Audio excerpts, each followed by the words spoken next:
लगा रहे बच्चों की पढ़ाइयों पे, इसका रिजल्ट जीरो है। बहुत अच्छे दिन आ गए हैं, इतने अच्छे दिन आ गए कि हम खाना ठीक से नहीं खा पा रहे हैं। पढ़ाई में तो हमने पैसा लगा दिया, बच्चों के पास रोजगार नहीं है। सरकार मानती नहीं, वो अपने आगे कुछ सुनती ही नहीं। वो कुछ सच्चाई को दबाना चाह रही, वो कुछ सुनना चाह ही नहीं रही है। खाना पीना कम कर दिया, मसाले अच्छी क्वालिटी के ले ही नहीं सकते हैं, तो वही बीमारी पे आ रहा है, और क्या होगा। नमस्कार, मैं हयात अब्बास और आप देख रहे हैं 4 PM न्यूज़ नेटवर्क।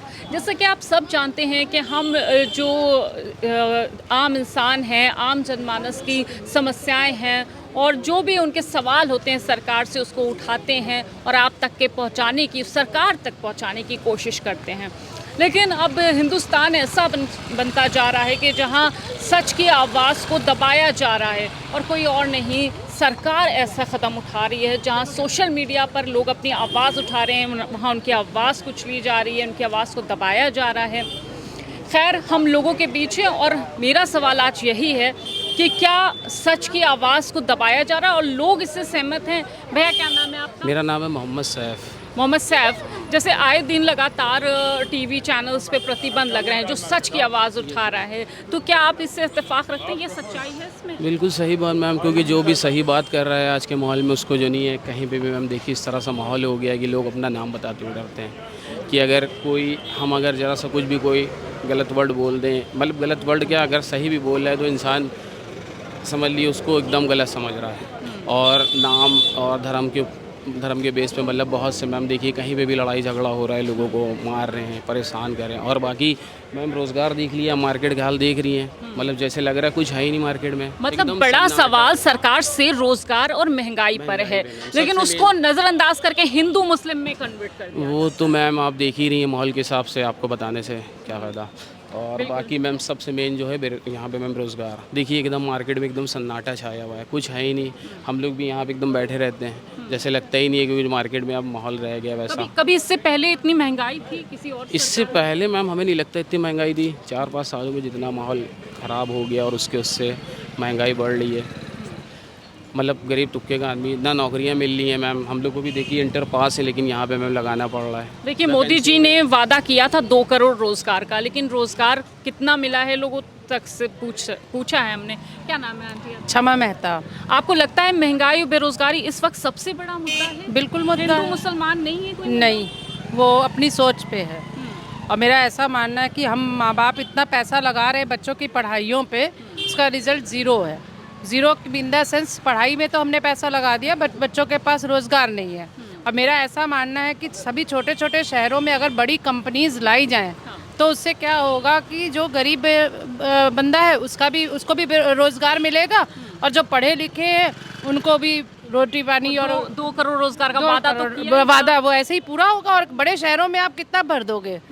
बड़े शहरों में जगह भी तो चाहिए, तो बड़े शहरों में करने से अच्छा है कि अब थोड़ा सा छोटे शहरों को करिए, जिससे कि छोटे शहरों में गरीब भी डेवलप और मिडिल क्लास, उच्च क्लास, सारे लोगों का काम पूरा हो। लगातार महंगाई बढ़ती जा रही है, आप लोग कैसे करते हैं? किचन के ऊपर कितना असर पड़ता है? खाना पीना कम कर दिया, मसाले अच्छी क्वालिटी के ले ही नहीं सकते हैं, तो वही बीमारी पे आ रहा है, और क्या होगा। 2 रोटी की बजाय 1 रोटी पे जाएंगे, क्या करेंगे? अगर एक बंदा कमाने वाला है, स्कूल की फीसें इतनी ज़्यादा है, जीएसटी तो बहुत लग रही है।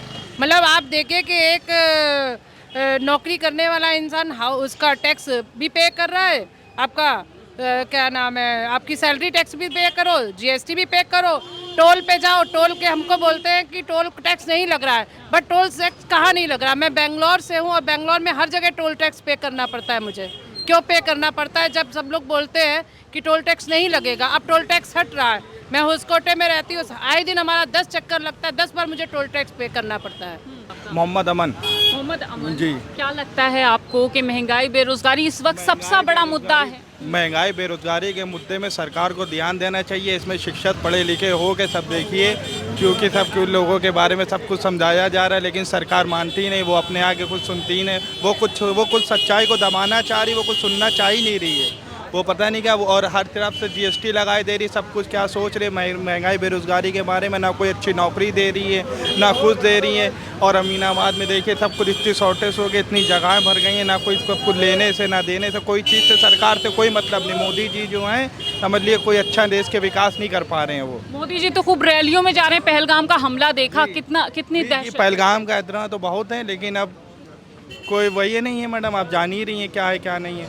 बस मैडम सही बोल रहे हैं। हाँ, बाकी ये जो मैम पहलगाम वगैरह का हमला हुआ है देश में, इससे तो मैम सभी लोग दुखी हैं, सभी दुखी हैं मैम, सभी परेशान हैं। और उसके लिए जिम्मेदार किसको मानते हैं? इसके लिए तो मैम सबसे मेन सरकार ही है, क्योंकि जब अगर सरकार में मैम इतने वहाँ पे फौजी थे सब कुछ वहाँ पे मैम, वहाँ पे पता करना चाहिए कि यहाँ पे कैसे हालात हो गए, टूरिस्ट प्लेस पे कैसे हो गए। जब वहाँ पे जब सारा सिस्टम बना हुआ था मैम, बताते हैं 8 लाख फौजी थे वहाँ पे, तो ये मैम कैसे हो गया ये सिस्टम? वहाँ पे पूरा भारत सरकार को देखना चाहिए था ना। देखिए पहलगाम का जो हादसा हुआ है, एक तरफ मोदी जी तो रैलियों में जा रहे हैं, आपको क्या लगता है इसके लिए कौन जिम्मेदार है? ये तो हम नहीं बता सकते कौन जिम्मेदार है। इससे पहले 40 जवान हमारे मार दिए गए, उसका कौन जिम्मेदार था? आज ये इतना बड़ा हादसा हुआ है, इसका कौन जिम्मेदार है? शासन या प्रशासन? मेरी बात को आप समझ रही हैं? मैं किसी पार्टी से नहीं हूँ, मैं एक मजदूर हूँ, सब्जी बेचता हूँ। आज त्राही मचा हुआ है कि हम लोग जो कमाते हैं उसको अपने बच्चों को, अपने बेटियों को, उनको पूरा नहीं कर पाते हैं। मेरी बात बेटा समझ रहे हैं? और जो अभी मैडम बोल गई हैं, टोल टैक्स, जीएसटी, ये इससे कितनी विभाग हैं, सारे विभागों में सारा पैसा जा रहा है। ज़मीन का टैक्स, मकान का टैक्स, पानी का टैक्स, हर चीज़ का टैक्स है। आदमी खाएगा क्या? 5 किलो राशन तो मोदी जी कह रहे हैं हम दे रहे हैं। हम नहीं लेते हैं, आप नहीं लेते हैं? नहीं, हम भाई मजदूरी करते हैं, हम सब्जी बेच करके। क्या ऐसी महंगाई बेरोजगारी ऐसे जो दिन चल रहे हैं वो दूसरी सरकारों में कभी थे ऐसे? देखिए, सरकार जो भी आएगी वो सब अपना खेल खेलेगी। किसी की सरकार हो, चाहे कांग्रेस की हो, चाहे बीजेपी की हो, चाहे सपा की हो, उसको तो अपना जो कुछ उसका कानून है। क्या अच्छे दिन आ गए आप लोगों के? बहुत अच्छे दिन आ गए हैं, इतने अच्छे दिन आ गए कि हम खाना ठीक से नहीं खा पा रहे हैं। Thank you very much. क्या कहते हैं आज? ये कह रहे हैं कि अच्छे दिन इतने आ गए कि खाना भी ढंग से नहीं खा पा रहे हैं ऐसे? मैडम अच्छे दिन तो फिलहाल बेटर तो हैं पहले से। किस रिस्पेक्ट में आप पूछ रही हैं कि अच्छे दिन आए कि नहीं है? मैं ये पूछ रही हूँ महंगाई बेरोजगारी कुछ है? नहीं, बेरोजगारी तो मैडम है, बिल्कुल है। यूपी में खास करके ज़्यादा है। नॉर्थ इंडिया की स्टेटों में देखिए तो यूपी, बिहार, युवाओं के लिए कुछ नहीं इधर। युवाओं के लिए कुछ नहीं किया सरकार ने। अब जैसे ग्रामीण युवा है तो अपना आप देख रखे हैं कि सरकारी नौकरी चाहिए ना, इस यहाँ पर किसी के पास इतना फंड है। गवर्नमेंट स्कीम चलाती है कि हम 5 लाख रुपए 8 लाख रुपए लोन दे रहे हैं, बट हर एक आदमी जानता है कि ज़मीनी हकीकत क्या है। आप बैंक जाएंगे लोन लेने तो इतने डॉक्यूमेंटेशन है। वही बात उन्होंने बोला कि सिंगल विंडो, बट इधर सिंगल विंडो मल्टीपल डोर का सिस्टम है, आपको मिलेगा ही नहीं। 5 लाख का लोन है तो उसमें से 1 लाख आप बैंक को दीजिए, तब जाकर के आपको लोन मिलता है। तो आदमी कहाँ से स्टार्टअप करेगा?